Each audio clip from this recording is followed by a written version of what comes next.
마태복음 104번째 시간입니다. 혼인잔치를 비유로 해서 청함을 받은 자냐 택함을 받은 자냐 이렇게 말씀을 나눕니다. 우리가 읽을 말씀은 예수님이 천국 비유를 설명하시는 그 비유 중에 하나입니다. 예수님이 그 비유를 들어서 말씀하시는 것은 그만큼 우리가 잘 깨닫고 바르게 행하라는 거예요. 예수님 당시 대제사장들, 서기관, 장로들, 바리새인들 비유를 들려주었죠. 21장에서 두 아들의 비유를 들어줬습니다. 그리고 포도원 악한 농부의 비유를 들어줬어요. 그래도 깨닫지 못해서 또 비유로 예수님이 말씀하시는 겁니다. 자, 1절 예수께서 다시 비유로 대답하여 가라사대. 다시라는 말, 그 21장의 두 가지 비유, 그거를 이제 연속되는 겁니다. 그 비유, 자, 뭐냐? 자, 2절, 3절을 읽습니다. 천국은 마치 자기 아들을 위하여 혼인잔치를 베푼 어떤 임금과 같으니 그 종들을 보내어 그 청한 사람을 혼인잔치에 오라 하였더니 오기를 싫어하거늘. 혼인잔치를 베푼 임금은 하나님 자신입니다. 혼인잔치 신랑으로 나타난 아들은 예수 그리스도를 의미해요. 당시 혼인잔치에 그 초대한 사람들에게는 언제 결혼식이 있을 거를 미리 구두로 알려줍니다. 그리고 잔칫날 당일에 주인이 자기 집 종들을 보내서 초청한 사람들을 데려오라는 거예요. 요즘은 우리가 청첩장이라고 그러죠. 그리고 이제는 모바일 시대에 카톡으로다가 그 결혼식을 또 이렇게 알려줘요. 그래서 그거를 보고 잊지 않고 본인이 이렇게 찾아왔죠. 근데 예수님 당시에는 종들이 가서 데리고 왔어요. 집에 가서 데려오는 그런 전통이 있었습니다.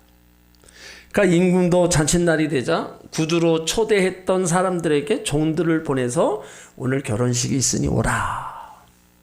그러니까 여기서 천국은 기쁨과 축제의 혼인잔치에 비교한 겁니다. 이게 성경에 천국은 많은 혼인잔치에 비교하고 있어요.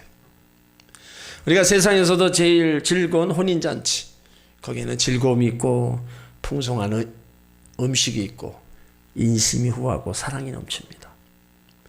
단지 결혼식 평민이라도 보통 일주일 잔치하는 거, 그리고 좀 특히 왕자 결혼식 같은 경우에는 그 잔치를 몇 주씩 했다는 겁니다. 왕의 결혼식은 준비만 해더라도 많은 시간이 걸리니까 준비가 끝나는 대로 이제 다른 종들을 보내요. 하객들을 초청했어요. 여기 영적 의미는 혼인잔치에 초대받은 사람들은 바로 택함받은 이스라엘입니다. 하나님은 이스라엘을 택하여 천국 백성을 삼고자 했어요. 그래서 그들 가운데 메시아이신 예수님을 바로 탄생시킨 겁니다. 또한 초청한 사람들을 데리러 왔던 종들은 구약에 나타났던 예언자, 선지자들, 그리고 마지막 예언자였던 세례 요한까지입니다. 임금은 아들을 위하여 혼인잔치를 베풀면서 혼자 즐기지 않았어요. 백성들을 초대하여 함께 먹고 마시고 즐기라는 겁니다. 마찬가지로 하나님이 우리를 천국으로 초대하신 것은 우리와 함께 즐기라고 초청하신 겁니다. 근데 문제가 생긴 거예요. 3절 후반에 보면 오기를 싫어했다. 왜 이들이 거절했을까요? 잔치를 기쁨으로 인정하지 않았습니다. 지금도 많은 사람들의 예수를 믿으면 기쁜 것이 아니라 통제받는 삶으로 인식해서 싫어합니다. 그러니까 결국은 천국의 비밀을 모르는 거예요. 그거를 안다면 아마 올 겁니다. 근데 그걸 모르니까 오기를 싫어하는 거예요. 그래서 임금이 이제 또 다른 종들을 보냅니다. 자, 4절을 읽습니다. 다시 다른 종들을 보내며 가로되 청한 사람들에게 이르기를 내가 오찬을 준비하되 나의 소와 살찐 짐승을 잡고 모든 것을 갖추었으니 혼인잔치 오소서 하라 하였더니 하나님으로 비유된 임금 다시 종들을 보내죠. 근데 이번에는 음식이 아주 푸짐해요. 소와 살찐 소를 잡고 모든 것을 갖추었다. 그러니까 그 메뉴까지도 다 설명해 주고 오라는 거예요. 모든 것이 풍족하게 준비되어 있다. 와서 즐기기만 하라. 자, 여기 모든 것을 갖추었으니 복음적 해석은 예수님 안에서 제사함과 영생의 길이 준비되었다는 겁니다. 예수님의 보호와 인도함까지 다 약속하셨다는 거예요. 그냥 오라는 게 아닙니다. 음식을 준비해 놓은 것처럼 예수님이 우리를 그냥 부르신 게 아니라 제사함의 길을 열어놓으시고 영원히 사는 영생을 준비해 놓고 이 땅에 살아가는 동안 보호와 인도함, 때를 따라 주시는 은혜까지 다 약속하신 겁니다. 여기 임금님으로 비유된 하나님, 백성들을 오라고 부르셔요. 그럼에도 오지 않아요. 자, 그 거절한 이유가 5절, 6절에 나와 있어요. 자, 5절, 6절을 자 있습니다. 저희가 돌아보지 않고 하나는 자기 밭으로 하나는 상업차로 그 남은 자들은 종들을 잡아 능욕하고 죽이니. 자, 그들의 초청을 귀하게 생각하지 않았어요. 하나님 베풀어 주신 구원잔치를 소홀히 여겼습니다. 실제로 유대인들은 하나님의 종들의 예언을 무시했습니다. 하나님이 끊임없이 선지자들을 보냈는데도 귀를 막아 듣지 않고 마음을 닫아버리고 강팍하게 행했어요. 그러면서 결국은 하나님 섬긴다는 백성들이 우상숭배로 돌아갑니다. 하나님보다 현실이 좋았고 눈에 보이지 않는 영적 축복보다는 눈에 보이는 물질적 축복이 좋았어요. 그러니 그렇게 선지자를 보내고 해도 전혀 돌아오지 않는 거예요.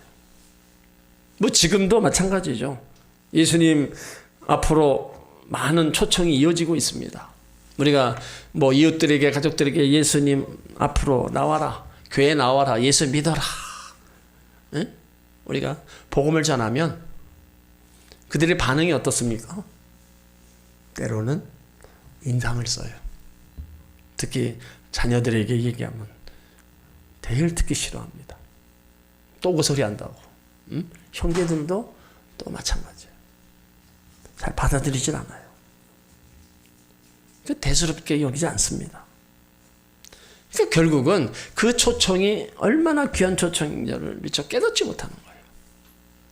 세상에는 많은 초청이 있잖아요. 뭐 여기저기서 오라는 거 많이 있잖아요. 그러나 하나님이 불러주신 것 외에는요, 우리의 운명을 좌우하는, 영생을 결정하는 초청은 없습니다. 그러니까 많은 초청이 있어도 그냥 근본적으로 우리 운명을 좌우하고 영생을 좌우하는 초청, 하나님 불러주신 것밖에 없다는 겁니다. 그러니까 초청에 응하지 않는 게 바로 보이지 않는 이 내세보다 현실을 더 중요하고 있는 거예요. 근데 오늘 첫 번째 잔치에 거절한 이유가 밭에 가서 농사 짓는 일을 해야 된다는 거예요. 근데 누가복음 11장 16절에 보면 하나는 밭을 샀으므로 가지 못했다. 또 한 사람은 소를 5마리 샀기 때문에 시험에 봐야 되겠다. 그 초청이 응하지 않았습니다. 그러니까 너무 자기 일이 바쁘다 보면은 우리가 신앙생활 참 쉽지 않습니다. 주일날 일해야 되면은 우리는 또 일을 가야 돼요. 그러니까 이 일로 인해서 우리 신앙생활에 지장을 받을 때가 참 많아요. 너무 바빠서 예수를 못 믿는 사람도 참 많아요. 그리고 한 사람은 장가를 들었으므로 가지 못한다는 겁니다. 이 사람은 향락주의 때문에 예수님을 따라가지 못한다. 세상을 즐기고 먹고 마시고 해야 될 게 많다는 거예요. 그래서 예수님 따라가지 않는다는 거예요. 그러니까 농사는 아무 때나 짓는 게 아니죠. 때를 따라 밭을 갈고 씨를 뿌리고 거름을 주어 열매가 맺히고 열매를 따는 것처럼 게으르면은 다 망치는 겁니다. 그런데 농사하는 것보다 세상에 즐기는 것보다 영적인 일이 있다는 사실을 우리 한 번쯤 생각을 봐야 돼요. 이렇게 사람은 눈에 보이는 것이 전부로 착각합니다. 그러나 하나님 섬기는 일이 최우선이 돼야 된다는 거예요. 이거는요, 먼저 예수 믿은 저와 여러분도 마찬가지입니다. 우리가 하나님 전에 오기에 그렇게 쉬운 거 아닙니다. 오늘도 다른 곳에 일이 있었으면 여러분 어디 먼저 갑니까? 거기 먼저 가요. 병원 갈 일 있으면 병원 먼저 갑니다. 누구 만날 일 있으면 만나면 친구 만나러 가요. 교회는 두 번째로 돼가요. 지금도 우리가 예수 믿는 사람들 중에 그러고 있단 말이에요. 이런 부분들이 우리가 고쳐야 될 부분이에요. 먼저 할 일을 내가 그날에 먼저 할 일을 먼저 하고 뒤로 미루면 얼마든지 그 일들을 해나갈 수 있어요. 우리가 먼저 할 일을 먼저 하는 게 결국 그의 나라와 그 일을 구하는 거고, 그리하면 이 모든 것을 너에게 더해 주신다. 그리고 두 번째 사람은 사업차 여행을 떠났던 겁니다. 사업 분주한 사람 많습니다. 이것저것 다니면서 술대접도 해야 되고 만나는 사람 많고 참 바빠요. 주일날도 바쁘게 지냅니다. 어떻게 보면 가장 합리적이고 그럴듯한 사람. 그래서 그 거절이 합당하기도 해요. 그렇지만 영원한 세계에 대해서는 그것 또한 관심이 없다는 겁니다. 안타까운 거예요. 자, 야고보서 4장 13절 14절을 보세요.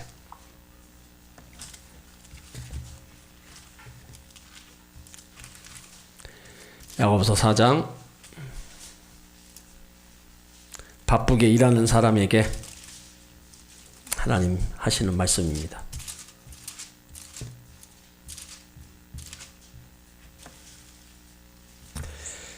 자, 마쳤습니다. 들으라, 너희 중에 말하기를 오늘이나 내일이나 우리가 아무 도시에 가서 거기서 1년을 유하며 장사하여 일을 보리라 하는 자들아, 내일 일을 너희가 알지 못하는도다. 너희 생명이 무엇이뇨? 너희는 잠깐 보이다가 없어지는 안개니라. 들으라, 내일이나 오늘이나 아무 도시에 가서 1년을 유하며 장사하여 이득을 남기는 자들아, 들으라 이거예요. 너희가 알지 못하는 것이 있어요. 너희 생명이 무엇이냐? 잠깐 보이다가 없어지는 안개라는 거예요. 그러니까 어리석은 사람들은 생명이 자기 것이라고 생각합니다. 시간도 물질도 명예도 모두가 자기 것이라 생각합니다. 이건 착각이죠. 생명의 주인이 되신 하나님께서 오라 하면 우리는 그냥 다 놓고 가야 돼요. 그러니까 우리가 영적인 일과 내 육신의 일, 이거를 같이 우리가 한다면 얼마나 좋겠냐 이거예요. 하나님 앞에 나올 때는 하나님 앞에 나오고, 내가 또 세상에 가서 내 일을 할 때는 또 열심으로 다하고, 이게 균형 맞춰서 우리가 살아가면 하나님 앞에나 세상에서도 우리가 전혀 부족함을 못 느껴요. 근데 우리는 자꾸 치우칩니다. 눈에 보이는 것에. 그러니까 자꾸 그걸로 치우치다 보니까 한 곳이 점점점 멀어져 가는 거예요. 또 다른 사람은 이제 남아있는 사람으로서 초청하려 온 사람들을, 그 종들을 능욕하고 죽였다는 거예요. 이 본문은 천국을 비유한 혼인잔치이기 때문에 영적으로 일어나는 사건을 설명하고 있는 겁니다. 하나님은 구약 성경을 통하여 메시아를 우리를 보내주기로 선포했어요. 그리고 구약 성경에 메시아가 온다는 메시지를 띄웠습니다. 그래서 많은 선지자들을 보내어 그 사실을 전할 때 유대인들은 메시아를 죽였어요. 메시아로 오신 예수님께서 예수님을 십자가에 못 박아 죽였습니다. 우리는 농사 짓는 것도 사업하는 것도 다 중요합니다. 열심히 일하는 것 다 중요합니다. 그렇다면 그것 때문에 신앙생활을 지장받는다면 본문에 나오는 사람과 바로 똑같이 되는 거예요. 자, 이렇게 안 온다고 하니까 자, 7절을 보세요. 이렇게 안 온다고 하니까. 자, 7절을 읽습니다. 임금이 노하여 군대를 보내어 살인한 자들을 진멸하고 그 동네를 불사르고. 임금이 분노해서 군대를 보냈습니다. 군대를 보내서 동네를 모조리 불살랐어요.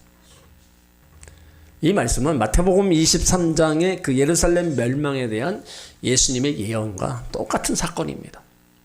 예루살렘아 예루살렘아 선지자들을 죽이고 내게 파송된 자들을 돌로 치는 자여 암탉이 제 새끼를 날개 아래 모음같이 내가 내 자녀를 몰이한 일이 몇 번이냐.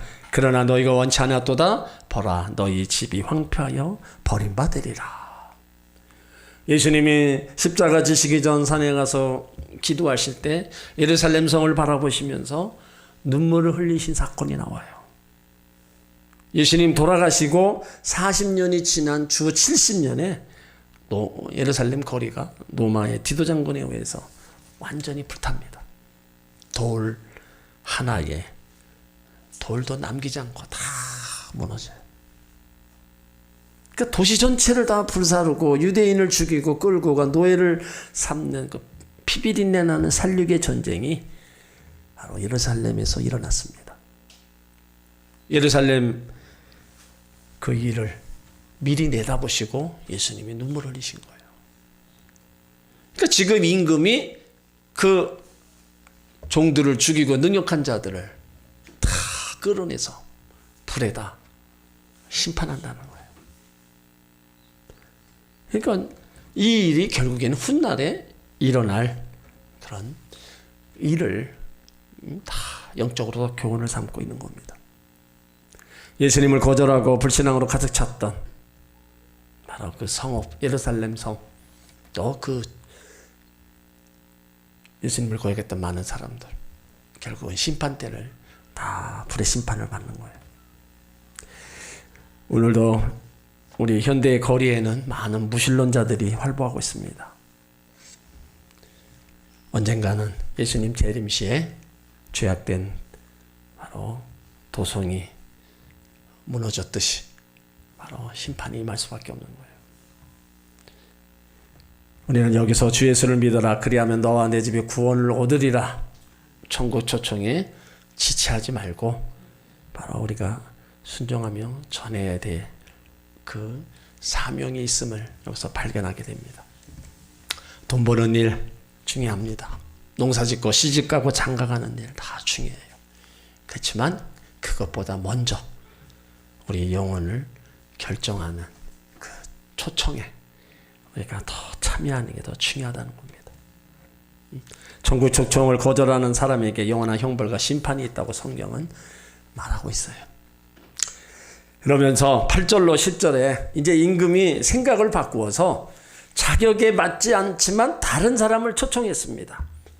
선민이라고 자부하는 이스라엘은 버리고 그들이 멸시하는 이방인을 통해서 천국잔치의 주인공으로 세우신 겁니다. 자, 8절을 읽습니다. 이에 종들에게 이르되 혼인잔치는 예비되었으나 청한 사람들은 합당치 아니하니. 청해도 안 오니 합당치 못한 겁니다. 호의를 너무 거절하면 그것은 교만입니다. 호의도 받을 줄 알아야 됩니다. 합당치 아니하다. 하나님의 호칭이 효력이 없어진 게 아니라 그들이 하나님의 그 초청을 거절한 거예요. 하나님의 초청은요, 효력이 없어진 게 아니에요. 거절한 거예요. 그래서 이제는 혈통적인 이스라엘이 아니라 이방인들, 회개하고 돌아온 죄인들, 그런 사람들이 이스라엘의 상속자가 될 것을 말씀하는 거예요. 그러니까 너네들은 처음에 택함받은 이스라엘이었는데 너네들이 혼인잔치 주인의 초청에도 임하지 않으니까 다른 사람들, 그 사람들을 이제 택해서 하나님 나라 상속을 주겠다. 그러면서 9절에 보세요. 사거리 길에 서서 사람을 만나는 대로 혼인잔치에 청하라, 오너라 한대. 여기 사거리는 이방 민족을 가리킵니다. 먼저 청함을 받은 유대인들은 합당치 않으므로 이방인에 가서 이제 청해 오라는 거예요. 만나는 대로. 자, 이제 가릴 것도 없다는 겁니다. 그래서 10절에 종들이 길에 나가 악한 자나 선한 자나 만나는 대로 모두 데려오니 혼인 자리에 손이 가득한지라. 손님이 가득하다. 악한 자나 선한 자나 만나는 대로 모두 데려왔다. 누가복음에서는 강권하여 내 집을 태워라. 여기 사거리에 평범한 사람도 있고 악한 사람도 있고 선한 사람도 있습니다. 건강한 사람, 병든 사람도 있어요. 종들은 거기서 만나는 대로 그냥 혼인잔치에 데려온 거예요. 이게 하나님의 구원의 복음은 누구나에게 열려 있다는 거예요. 누구나에게 열려 있는 하나님의 초청입니다. 구원을 독차지했던 이스라엘 민족, 그들은 구원받지 못하고 오히려 멸시천대받았던 이방인과 죄인들, 세류와 창녀들이 구원에 임한 거예요. 그러니까 구원은 특별한 사람, 뭐 선한 자, 악한 자 똑같이 주어지는 겁니다. 예수를 믿는 자에게 바로 구원을 하나님이 허락해 주신 거예요. 그러나 자기가 의롭다고 거룩하다고 생각하는 사람에게는 구원이 없습니다. 나는 죄인 중에 태어났습니다. 내가 죄인입니다. 자기의 부족함을 알고 연약함을 알고 주님 앞에 나와 엎드리는 사람에게 하나님이 구원의 은총을 베풀어 주시는 거예요. 그래서 하나님은요, 내가 지은 죄를 용서하는 것이 아니라 죄인인 나를 용서한다는 거예요. 죄인인 나를 용서하시기 때문에 내가 지은 모든 죄도 용서받는 겁니다. 그렇다면 이제 구원의 완성입니까? 아니에요. 한 가지 또 남았어요. 당시 초청받은 사람들이 결혼식장에 들어갈 때는 주인이 예복을 준비해서 입히게 되어 있습니다. 근데 11절에 보니까 예복을 입지 않는 사람이 한 사람 있어요.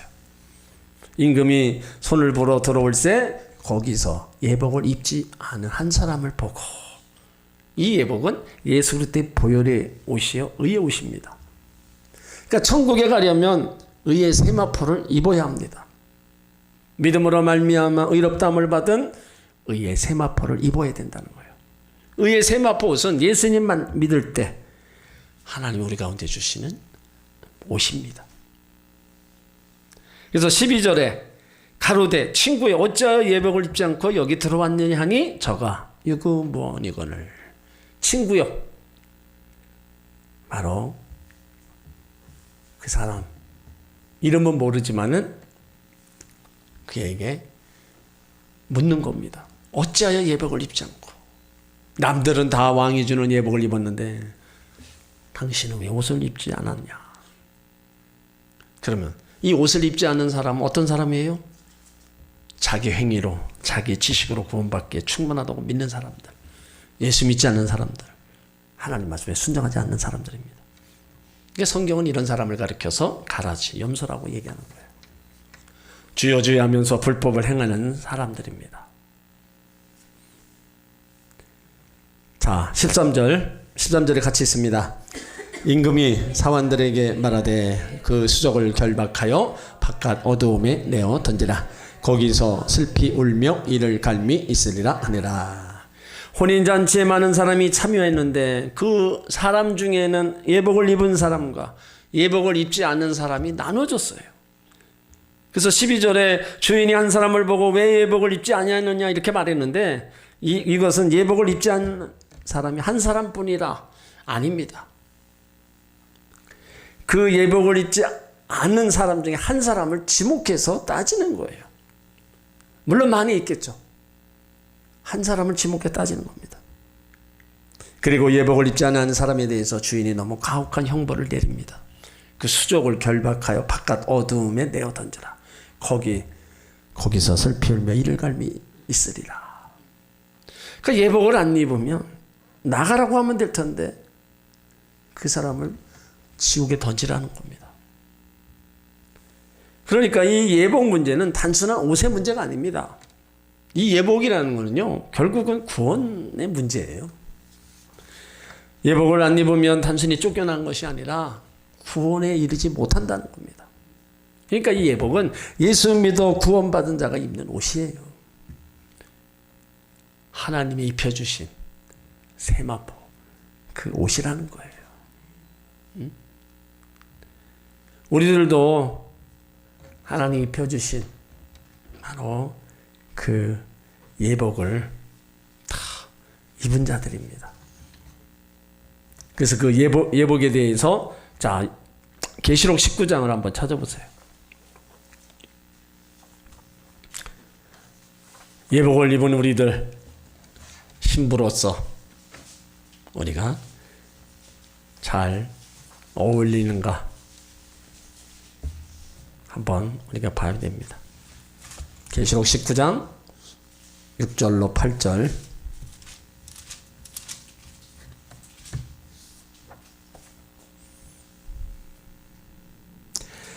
(6절로 8절을) 먼저 있습니다.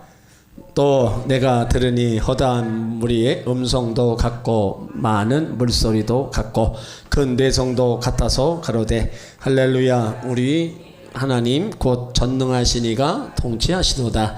우리가 즐거워하고 크게 기뻐하여 그에게 영광을 세세 어린 양 혼인 기약이 이르렀고 그 아내가 예비되었으니 그에게 허락하사 빛나고 깨끗한 세마포를 입게 하셨은즉 이 세마포는 성도들의 옳은 행실이로다 하더라.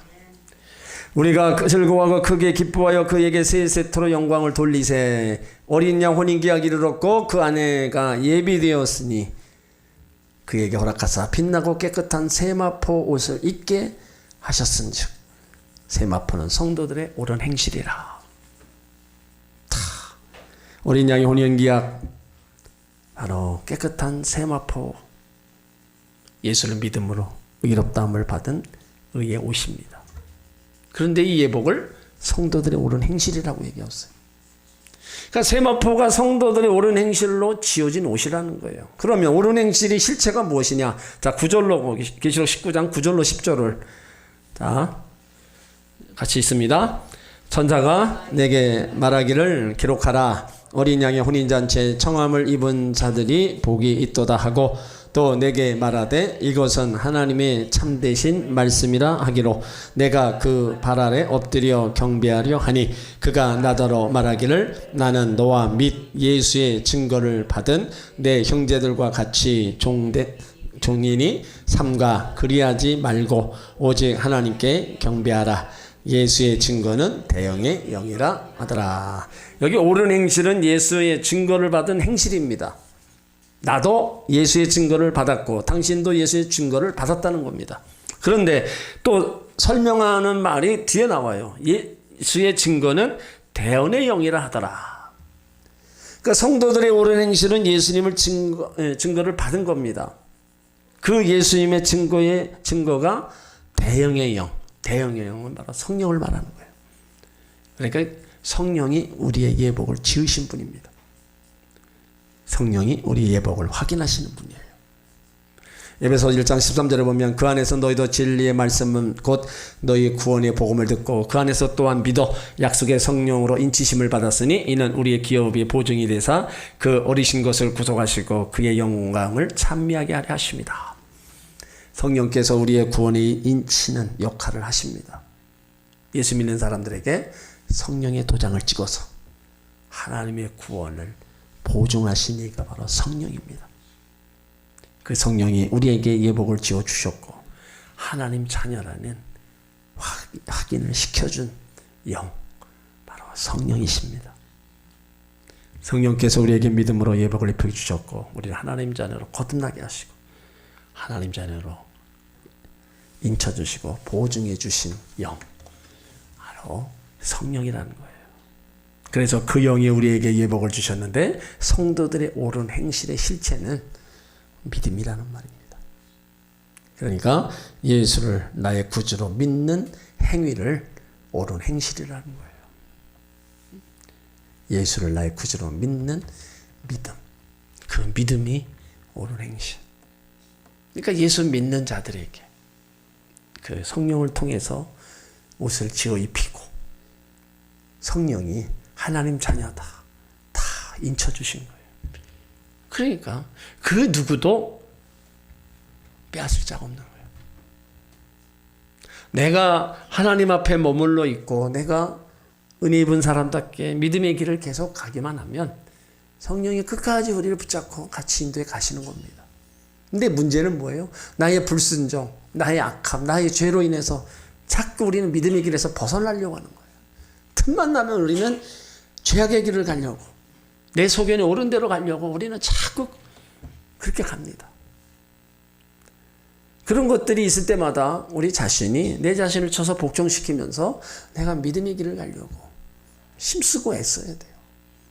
내가 노력하지 않으면 우리는 그냥 자연적으로 그냥 내버려 두면요, 그냥 죄성을 따라갈 수밖에 없는 사람들입니다. 자, 그러면 예복이 없는 사람이 어떻게 된다 그랬어요? 수족을 결박하여 자유를 박탈당하는 겁니다. 바깥 어두운데 내어 던져라. 거기 어디예요? 지옥 음부입니다. 슬피 울며 이를 갈미 있으리라. 저주스러운 삶을 묘사한 말입니다.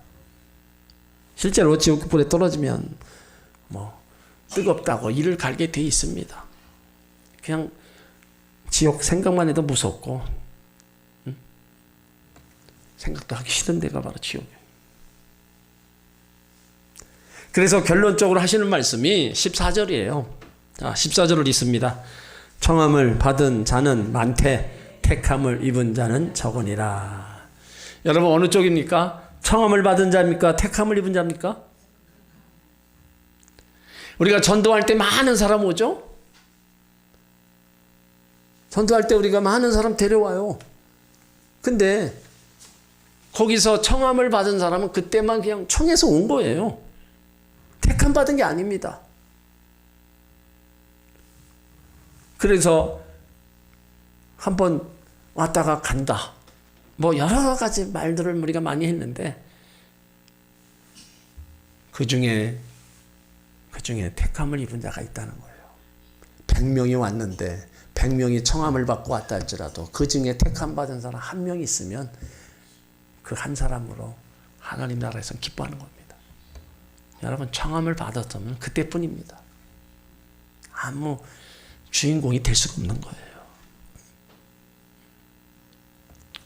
청함을 받은 자, 전도받고 교회 뜰을 밟은 자, 택함을 입은 자는 하나님 믿고 하나님 자녀 된 사람입니다. 완전히 다른 겁니다. 그러니까 청함 받고 교회 왔다고 해서 구원이 다 그 사람에게 허락해졌다. 여러분, 그건 우리 생각입니다. 청함을 받고 왔으면 거기서 택함을 입어야 돼요. 유대인들은 택함 받은 민족입니다. 근데 그들은 그 택함을 거절했어요. 필요 없다는 거예요. 그래서 결국에는 버림받고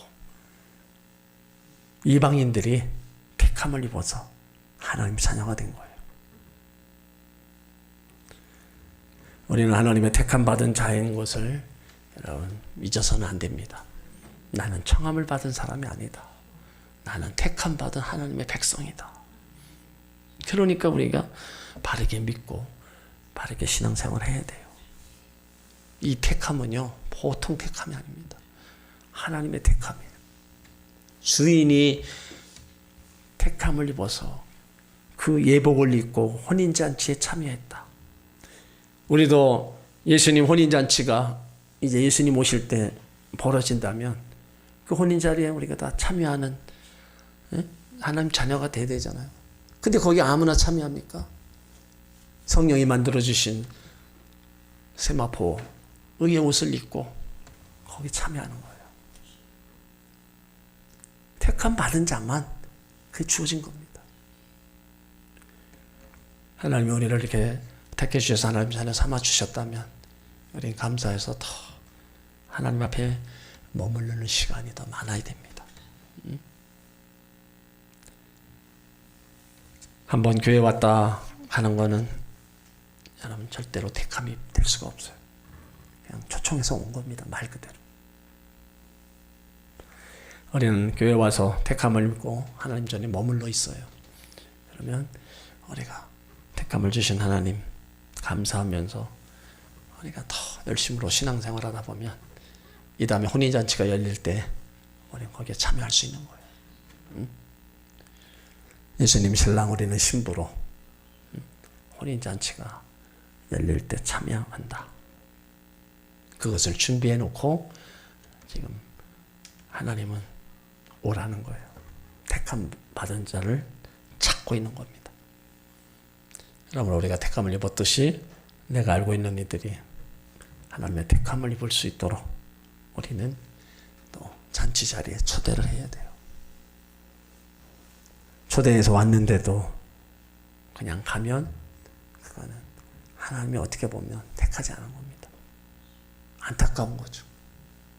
택함을 입은 자라면 청함을 받고 왔을 때 그 혼인잔치 바라보면서 거기 머물러 있습니다. 영적인 문제에 관심을 가지고 이제 하나님을 찾게 돼 있어요.